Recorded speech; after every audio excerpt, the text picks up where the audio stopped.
Semana passada nós falamos sobre orgulho, não sei se você lembra, nós falamos sobre quanto Deus odeia o orgulho e o orgulhoso. E Deus abomina, a Bíblia diz que Deus abomina com a sua alma, porque o orgulhoso despreza Deus. O orgulhoso procura se colocar no lugar de Deus, assim como Satanás tentou fazer, assim também age o orgulhoso. Mas Deus tem um tratamento para esse tipo de pecado. Deus tem um tratamento que é aplicado aos seus filhos. Os filhos de Deus têm da parte de Deus um tratamento, porque Ele os ama, e através da disciplina de Deus Ele trata dessa questão, cuidando dos seus filhos dessa maneira.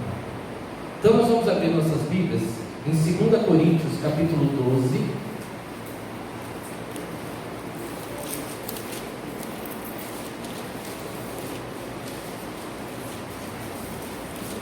Segunda Coríntios capítulo 12.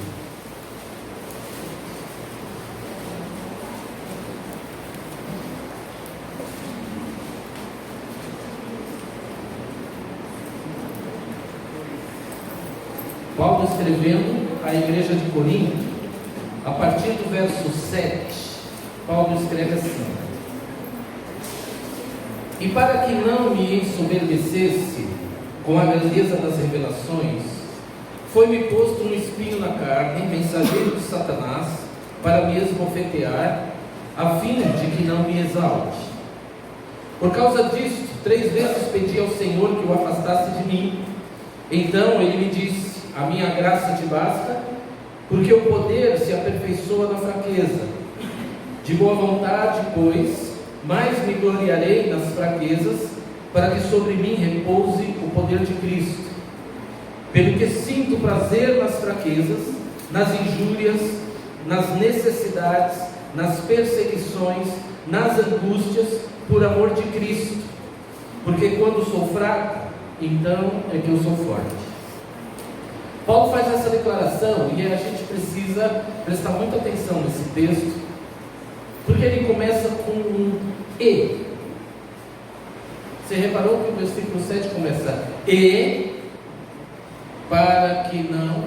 Esse E nos convoca a olhar o contexto desse texto. Então Paulo vem falando alguma coisa e depois ele chega assim: e para que eu não me ensoberbecesse. Então ele está falando alguma coisa, e para a gente entender, a gente tem que ler os versículos de 1 a 6, e nós vamos ler agora, 2 Coríntios 12, do 1 ao 6. Se é necessário que me glorie, ainda que não convém, passarei às visões e revelações do Senhor.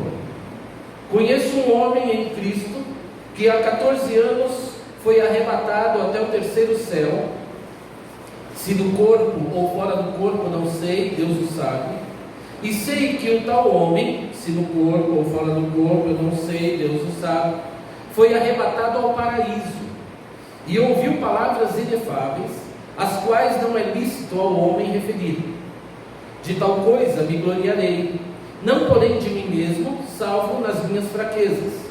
Pois se eu vier a gloriar-me, não serei nécio, porque direi a verdade, mas abstenho-me, para que ninguém se preocupe comigo, mais do que em mim vê ou de mim ouve.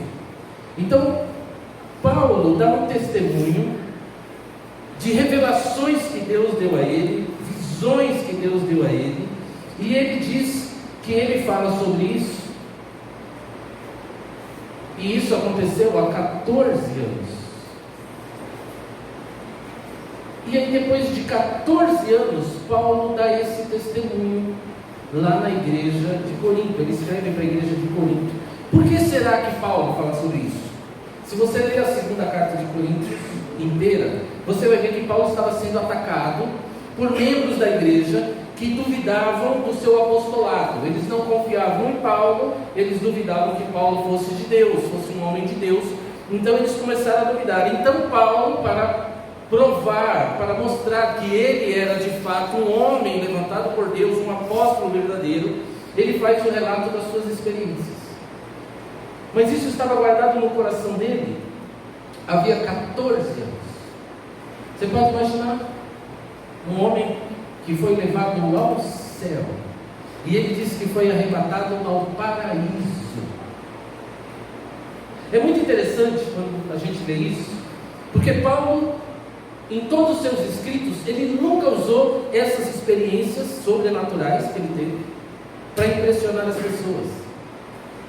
Ele teve experiências marcantes, mas ele nunca usou isso para levar as pessoas a Cristo. Ele não precisava, ou ele nunca imaginou a possibilidade de emocionar as pessoas ou impressionar as pessoas com relatos das suas experiências pessoais. Ele tinha isso guardado no seu coração há 14 anos, e agora, para justificar e para mostrar que ele era um homem de Deus, ele conta esses fatos para a igreja. Mas é muito diferente do que a gente vê hoje em dia, quando nós temos em muitos lugares cultos que são só experiências, na expectativa de que através das experiências as pessoas venham a Cristo. E a gente aprende com Paulo que não é assim que funciona. Se você ler os 13 livros do Novo Testamento que Paulo escreveu, somente nesse lugar ele fala das suas experiências pessoais. Em todo o restante do que ele escreveu, ele fala a respeito de Cristo, a respeito da salvação, salvação pela graça, salvação por meio da fé. E essa é uma lição que nós temos que aprender. Você pode imaginar que lá em Atos capítulo 9, nós não vamos lá agora, mas se você marcar aí e ler depois, você vai ver que em Atos capítulo 9, Jesus em corpo glorificado aparece com Paulo. Você já pensou nisso? Ele estava caminhando e Jesus aparece para ele e diz assim: Paulo, por que você está me perseguindo? Experiências marcantes que levaram esse homem a ter um compromisso grande com Deus. Ele foi levado ao céu, ele viu Jesus, e é muito interessante no verso 4, que ele diz assim, e ouviu palavras inefáveis. Sabe o que são palavras inefáveis? São palavras tão maravilhosas que são impossíveis de ser expressas. Ele ouviu, nesse arrebatamento que ele teve, palavras que ele diz assim: não é lícito ao homem referir. O homem não pode. Ele falou: eu não consigo falar do que eu ouvi. Ele podia, por causa dessas experiências, ter se tornado um homem muito orgulhoso. Deus me usa, Deus fala comigo. E aí ele poderia ser um apóstolo, como nós vemos tantos outros nos nossos dias. E vamos abrir um parênteses: todos os apóstolos dos nossos dias são falsos, ok? Não existem apóstolos hoje. Todos os apóstolos, todas as pessoas que se dizem apóstolos dos nossos dias são falsos, porque a Bíblia diz que o apóstolo viu Jesus, e esses de hoje não viram Jesus, são todos falsos. Então Paulo, que teve essa experiência, ele viu Jesus, ele foi levado ao céu, ao terceiro céu. Ele podia ter se tornado um homem extremamente orgulhoso do seu relacionamento com Deus e como Deus o tratava. Mas para impedir isso, Deus colocou um espinho na carne de Paulo. E aí aqui começa o verso 7. Ele conta toda a sua experiência e depois ele fala assim: e para que não me ensoberbecesse, para eu não me tornar soberbo por causa das experiências, ele põe, com as grandezas das revelações, foi-me posto um espinho na carne. É assim que Deus lida com os seus filhos. É assim que Deus cuida dos seus filhos.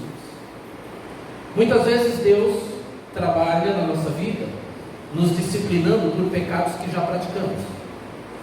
Se você olhar em Hebreus capítulo 12, um pouquinho para frente aí na Bíblia, livro de Hebreus capítulo 12,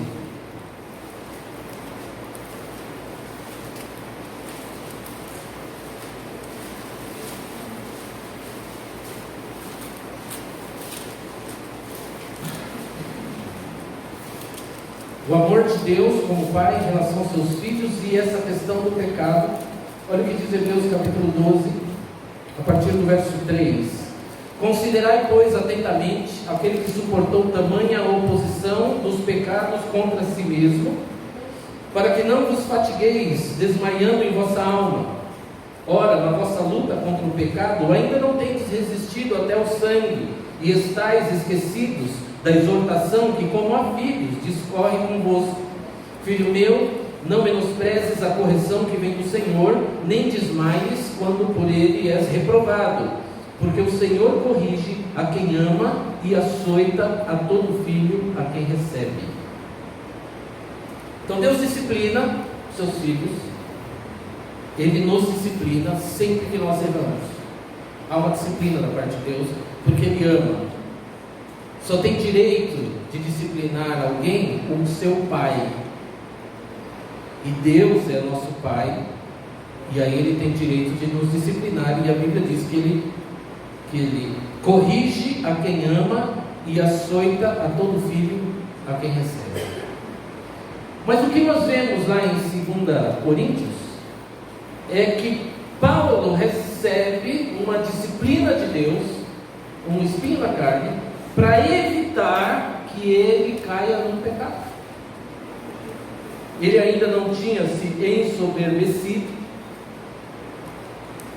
mas Deus cuidou que ele nunca caísse nesse pecado.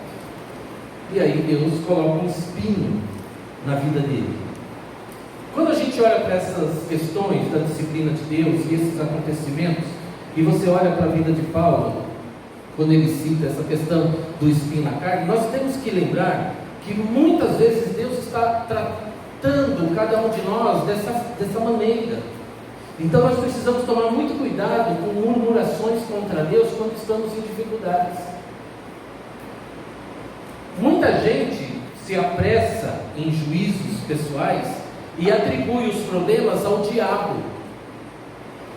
E aí vai procurar pessoas que vão afastar o diabo dos problemas da sua vida, e vão desamarrar a sua vida, e vão amarrar o diabo em algum lugar para ele não mais te atormentar.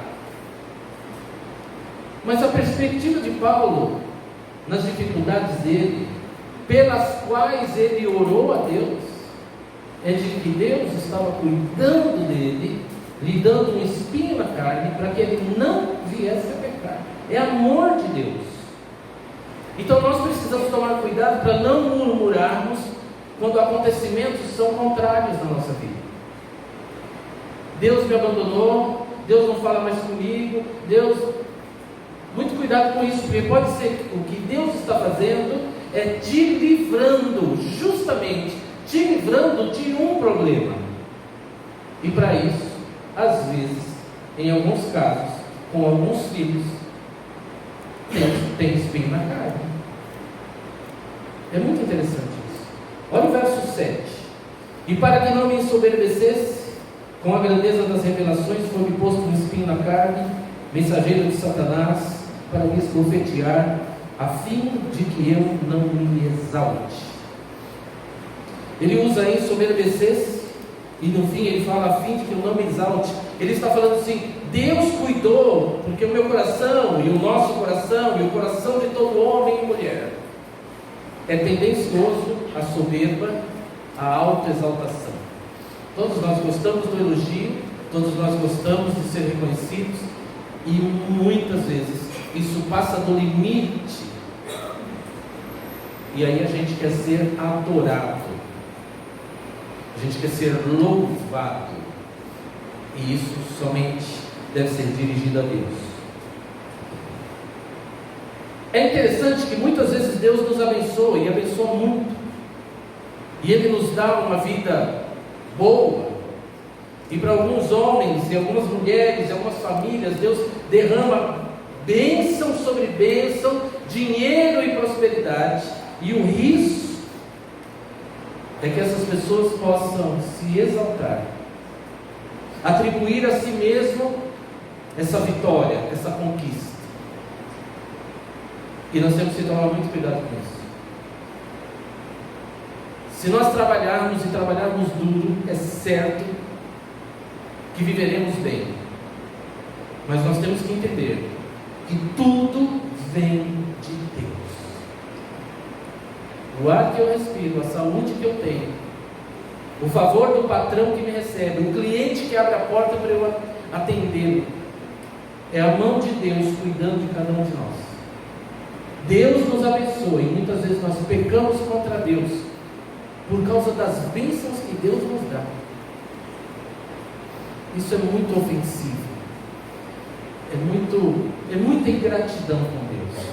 Deus me abençoa tanto, e agora eu não tenho mais tempo de ir à igreja porque eu estou na bênção.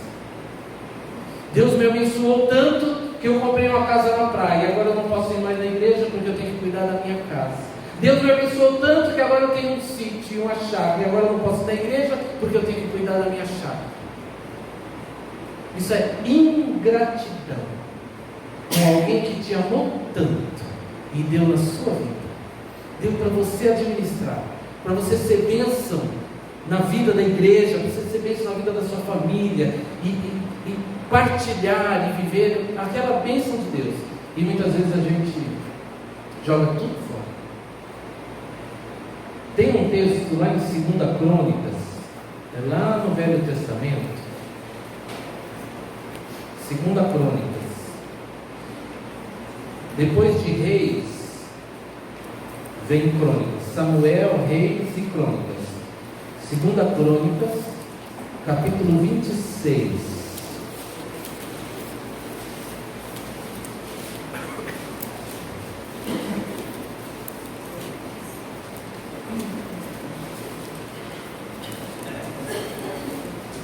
A história do rei Uzias.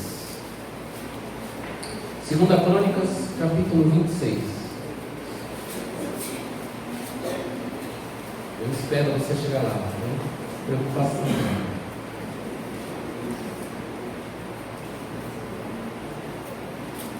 A partir do verso 1, a gente vai entender a história do rei Uzias. O rei Uzias foi feito rei, se você ver aí verso 1, quando ele tinha 16 anos de idade. Ele se tornou rei de Israel. Um menino que foi levantado como sucessor do seu pai Amazias, e ele se torna rei de Israel. Verso 2, 2 Crônicas 26, 2. Ele edificou a Elat e a restituiu a Judá depois que o rei descansou com seus pais. Uzias tinha 16 anos quando começou a reinar, e 52 anos reinou em Jerusalém. Era o nome de sua mãe, Jeconias de Jerusalém. Um rei de Israel, levantado por Deus para servir a nação. Verso 4. Ele fez o que era reto perante o Senhor, segundo tudo que fizera Amazias seu pai. Ele obediente a Deus, ele agiu com retidão perante o Senhor e governou o povo de Deus segundo a vontade de Deus. Olha que interessante. Verso 7. Deus o ajudou contra os filisteus e contra os arábios que habitavam em Gurbaal e contra os meunitas. Deus o ajudou. Ele agia com retidão diante de Deus, e Deus o ajudava nas guerras, nas conquistas, e o povo prosperava e dava tudo certo. Ele ia bem. Olha o que diz o verso 13. Debaixo das suas ordens havia um exército guerreiro de 307.500 homens, que faziam a guerra com grande poder para ajudar o rei contra os seus inimigos.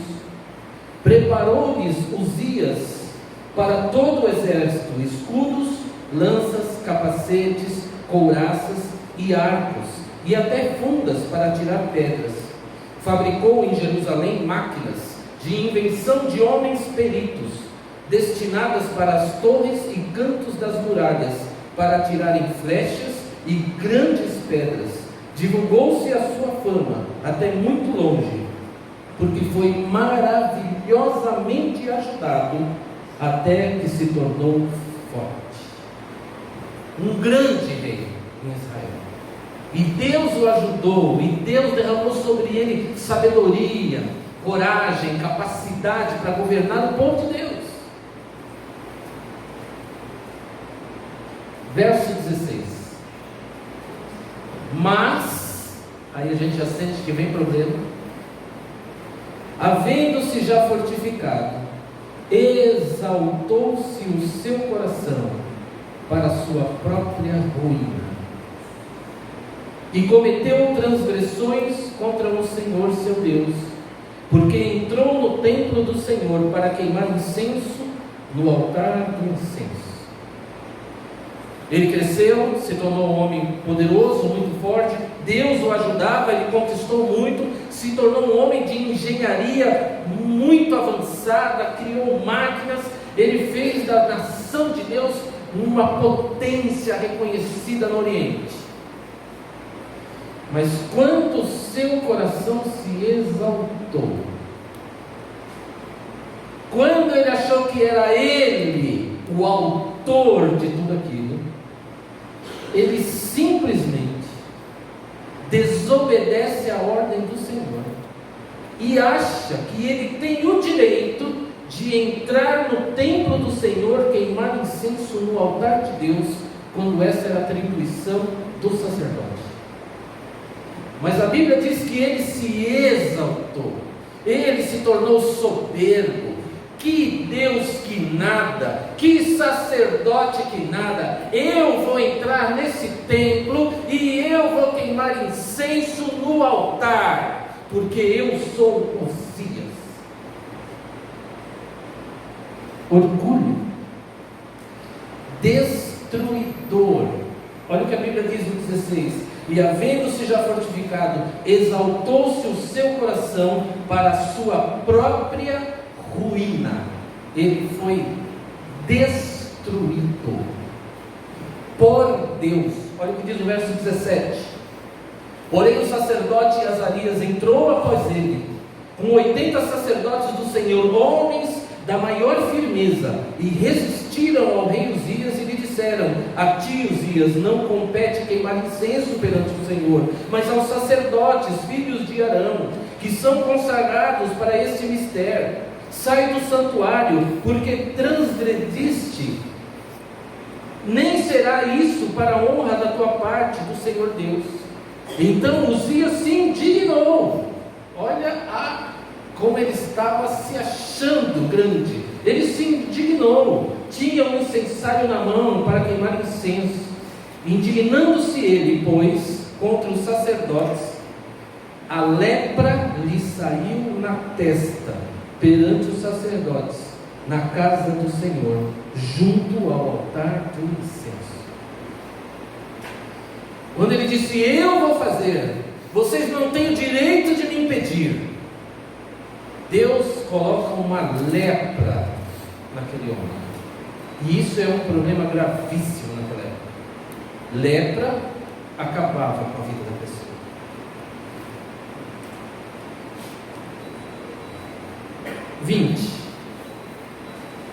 Então o sumo sacerdote Azarias e todos os sacerdotes voltaram-se para ele, e eis que estava leproso na testa, e apressadamente o lançaram fora. Até ele mesmo se deu pressa em sair, visto que o Senhor o ferira. Ele mesmo percebeu que Deus tinha tocado a vida dele com uma lepra. 21. Assim ficou leproso o rei Uzias até o dia da sua morte, e morou por ser leproso numa casa separada, porque foi excluído da casa do Senhor. E Jotão seu filho tinha a seu cargo a casa do rei, julgando o povo da terra. Orgulho. Ele se exaltou. A bênção de Deus tinha dado a ele, vitória sobre inimigos, conquista de áreas, grandes áreas, sabedoria, inteligência para trazer homens peritos para fazer armas e máquinas importantes. Quando ele achou que ele era o autor de tudo isso, Deus o destruiu. perdeu sua casa, perdeu a autoridade, perdeu o reinado. E até a morte foi leproso. E o leproso, naquele período, não podia viver nem com sua família, nem com seus amigos, e não podia entrar no templo. Então ele perdeu de adorar a Deus, de conviver com sua família, e perdeu todos os seus amigos. Porque ele achou que ele era importante, e não Deus que abençoava a vida dele. Quando Deus coloca um espinho na nossa carne, a gente precisa louvar a Deus, porque é melhor um espinho na carne do que uma lepra. Porque quando Deus tem que punir, porque nos exaltamos e nos achamos importantes, a dor é muito mais profunda. Muito mais profunda. Provérbios capítulo 16, verso 18.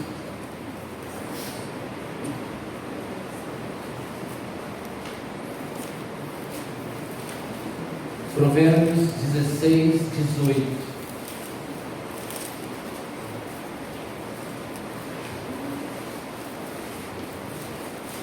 Diz assim: o orgulho vem antes da destruição, a arrogância vem antes da queda. Esse texto está dizendo que uma pessoa orgulhosa será destruída. A pessoa arrogante vai cair. A pessoa que tem o nariz empinado vai ser derrubada pelo Senhor. Mas Deus coloca na vida de Paulo um espinho para que ele não caia nesse pecado, para que ele não seja soberbo. Porque Deus tinha planos na vida dele. Deus tinha planos na vida do Paulo. Deus tinha planos de que Paulo pregaria o Evangelho e faria a expansão do reino de Deus em muitos lugares. Por isso que Deus mantém Paulo na humildade, mediante um espinho na carne, que aflige Paulo. Porque o texto de 2 Coríntios diz que Paulo pediu 3 vezes para Deus: Deus, tira isso de mim, Deus. Tira isso de mim, Deus. Tira isso de mim, Deus. E Deus fala: não, é na fraqueza que eu vou te usar. Tem que ser na fraqueza, porque o seu coração, sem esse espinho, ele vai se tornar orgulhoso. Se a gente olhar a vida de José no Egito, nós não vamos lá, mas se você quiser marcar, está lá em Gênesis 37. José do Egito, Deus levanta aquele menino, ainda menino, e começa a dar sonhos, revelações para ele. E ele, como todo jovem e que se acha muito poderoso, começa a desfazer dos seus irmãos e desfazer dos seus irmãos. E aí Deus diz assim: mas eu vou te usar mesmo assim. Então Deus providencia umas boas situações de disciplina na vida de José. Ele é vendido como escravo, é levado para o Egito, e quando ele pensa que tudo está bem, ele é vítima de uma calúnia de uma mulher leviana, esposa do seu patrão, e ele vai para a cadeia e passa ali entre 15 e 17 anos preso, para que Deus molde o coração dele, para que Deus domine o coração dele e faça ele uma pessoa humilde. Percebe quanto Deus tem trabalhado na nossa vida?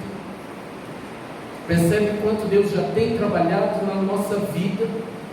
E às vezes a gente reclama das aflições, a gente reclama das dores, e Deus está dizendo assim: olha, eu estou cuidando de você, porque se não fosse assim, você se tornaria uma pessoa soberba. Então eu estou te amando. Tiago capítulo 4, verso 10, lá no finzinho da Bíblia.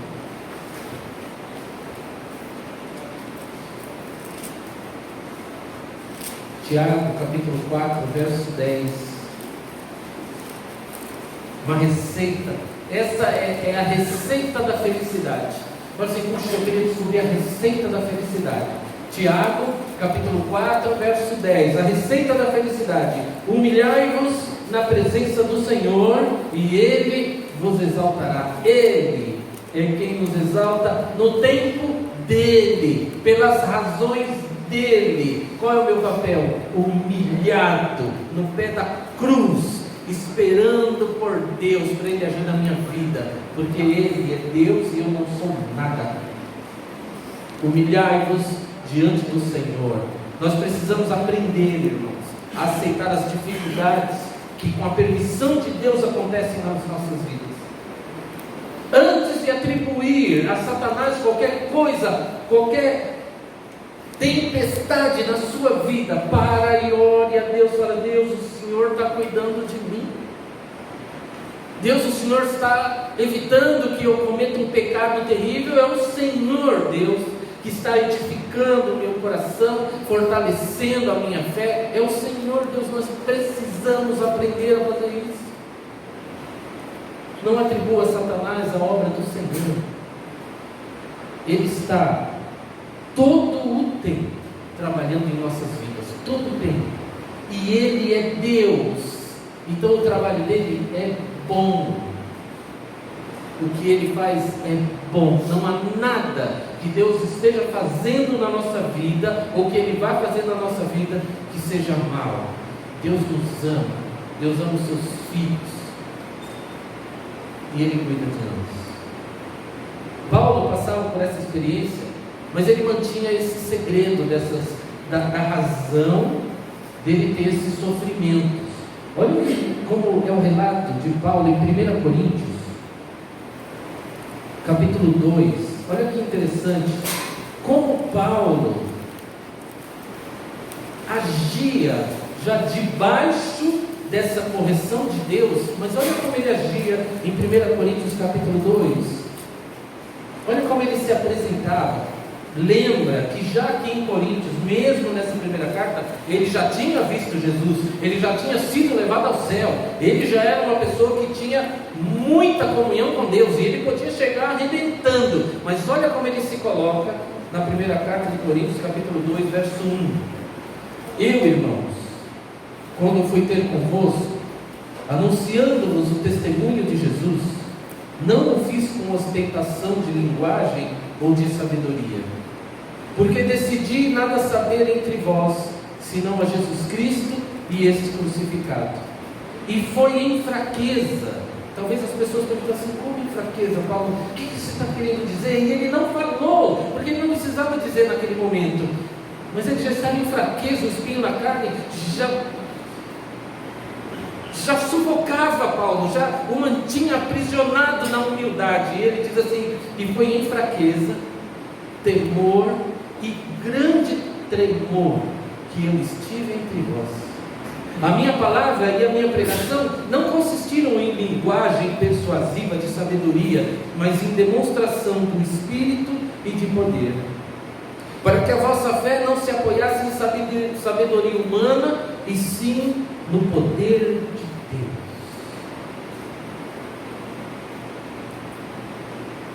Foi em fraqueza, temor e grande temor que eu estive entre vós.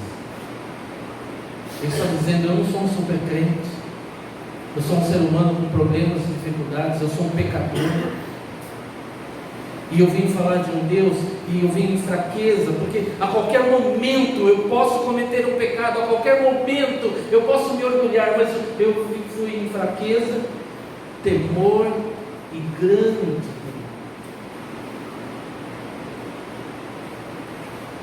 Paulo ensinava as igrejas a seguir a Cristo, a imitar a Cristo, e o ministério dele todo foi esse.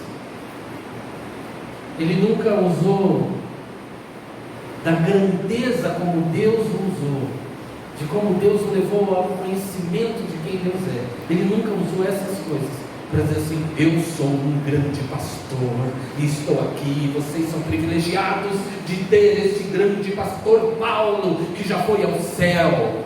Ele nunca fez isso. Ele falou que ele foi lá numa linguagem simples, decidido a nada saber, mas somente Jesus, e Jesus crucificado. Que Jesus já está pregando, Paulo, aquele que vai me dar muitas bênçãos, aquele que vai multiplicar. Não, não, não, não. Eu vim pregar aquele Jesus que morreu na cruz para salvar pecadores. Esse é Paulo. Nós precisamos aprender com esse homem que aprendeu com dores a ser humilde, para desfrutar a comunhão de Deus, para ser usado por Deus para o bem da igreja. Nós somos uma igreja e nós precisamos viver assim, nós precisamos entender isso, e nós temos que ter consciência da nossa fraqueza. Nós temos que ter consciência da nossa fraqueza, da nossa imperfeição, e nos apresentarmos, ao evangelizar alguém, a falar com alguém a respeito de Cristo, nós temos que nos apresentar àquela pessoa com temor de Deus e com um grande tremor, para que Deus nos use somente na verdade e para a glória dele, e que eu nunca apareça. Paulo tinha essa consciência. Olha o que ele diz lá em Filipenses capítulo 3.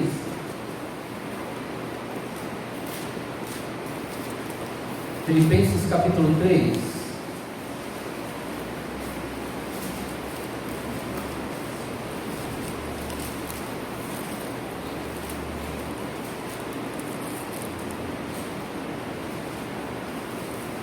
A partir do verso 7. Filipenses 3, a partir do verso 7, Paulo reconhecendo a sua fraqueza e como ele abriu mão de tudo aquilo que ele tinha, né? Mas o que para mim era lucro, isto considerei perda por causa de Cristo. Sim, deveras considero tudo como perda por causa da sublimidade do conhecimento de Cristo Jesus, meu Senhor, por amor do qual perdi todas as coisas e as considero como refúgio para ganhar a Cristo e ser achado nele, não tendo justiça própria que procede de lei, senão a que é mediante a fé em Cristo, a justiça que procede de Deus, baseada na fé, para o conhecer e o poder da sua ressurreição e a comunhão dos seus sofrimentos, conformando-me com ele na sua morte, para que de algum modo alcançar a ressurreição dentre os mortos. Não que eu o tenha já recebido ou tenha já obtido a perfeição, mas prossigo para conquistar aquilo para o que também fui conquistado por Cristo Jesus. Eu não sou perfeito, estou na caminhada. Jesus é meu Senhor, Jesus é meu Salvador. Só isso. Ele era feliz por conhecer a Jesus, o poder da ressurreição, a comunhão dos seus sofrimentos. Ele se conformava, você não precisava mais nada. Para que orgulho? Eu fui ao céu, ao terceiro céu, mas o que é isso comparado à morte de Jesus na cruz para me salvar, me tirar do inferno? A nossa postura deve ser de reconhecermos as nossas debilidades, a nossa fraqueza, para que Deus, no tempo dele, manifeste em nossas vidas o seu poder, quando ele nos glorificar, nos levando para o céu para morar com ele. É só isso. Isso é o Evangelho. É isso que a gente tem que viver, irmãos. Mais nada. Olhe para Deus e reconheça nele tudo. Tudo. Olhe para Jesus e agradeça a Ele, porque Ele morreu numa cruz em absoluta humilhação por causa de nós. E viva essa humildade verdadeira em Jesus. Vamos ficar de pé, vamos orar.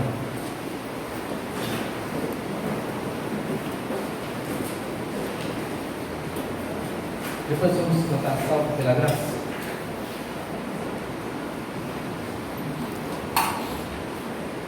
O grupo de louvor pode vir para frente. Vamos orar, feche seus olhos. Nós vamos Fale com Deus agora.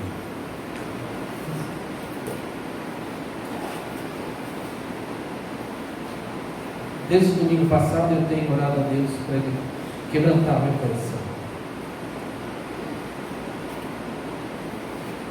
Toda semente de orgulho deve sair do nosso coração. Pai, nós estamos diante do Senhor, diante da Tua palavra, e te pedimos, ó Pai, no nome do Senhor Jesus, que o Senhor quebre, ó Deus, toda a intenção maligna do nosso coração em acharmos que temos méritos. Deus, não permita que nos exaltemos, ó Pai. Não permita, Deus. Quebra, Senhor, as nossas vidas. Quebra totalmente, ó Deus. Nos faz vaso novo, Pai, todos os dias.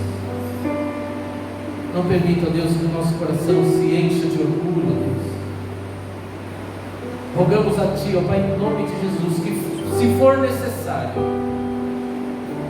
que haja espinhos na carne, ó Deus. Deus nos dá a visão correta se o que acontece em nossas vidas, se fatos, coisas que aconteceram nas nossas vidas e nos limitam, ó Deus, nos dá entendimento, ó Deus, se isso vem do Senhor, para que nós glorifiquemos o Teu nome por estas coisas.